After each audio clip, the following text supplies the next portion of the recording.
Hi, I'm Kelly Wallace. Welcome to Eye to Eye. Katie Couric is on assignment. Jack Kevorkian, the retired pathologist dubbed Dr. Death for participating in assisted suicides, is free after spending 8 years behind bars.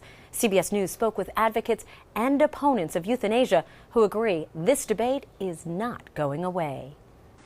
I feel a sense of relief. I, of course, felt that Jack never should have gone to prison. I don't believe that the medical service he provided for my brother and others is a crime. I think people will look back and see that Jack was the only person that was willing to stand up during a divisive time and fight for what should be a right for all human beings to have choices at the end of their life. I think Jack provided for people that had fallen through the cracks of the healthcare system a way to die with some peace and dignity.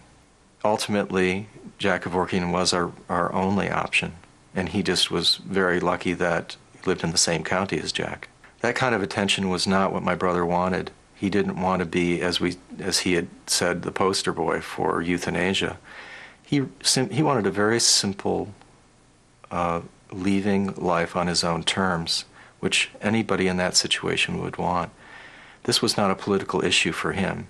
If people found it macabre, then it just points even more clearly to the point that we need some humane and regulated laws regarding this aspect of end of life. And if people have to resort to sneaking around and doing this in the dead of night, it lends to that macabre. The fact that people like my brother, that we had to do this in great secrecy, that we had to bring Jack in the middle of the night, we couldn't be present for fear of being criminally culpable, all of these things brought an atmosphere of that macabreness, and it doesn't have to be like that. I think Oregon proves that you can have a safe, peaceful, dignified place, environment for people to have this option available for them. Until you find yourself in that situation, until you're faced with that choice, I don't think you really have a grasp of how simple a choice it really is. I'm very grateful to Jack Kevorkian. I feel like he was a compassionate practitioner for my brother at the end of his life. I think that going forward, Dr. Kevorkian is going to be forever the face of Dr. Death for their movement.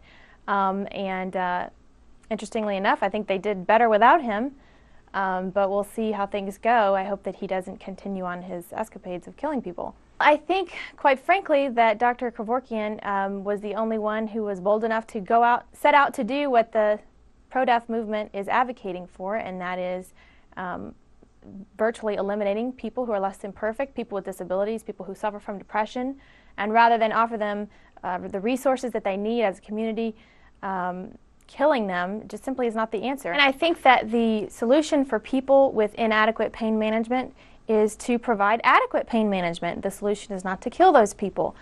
There's been a very rigorous debate taking place in this country ever since Kevorkian was imprisoned.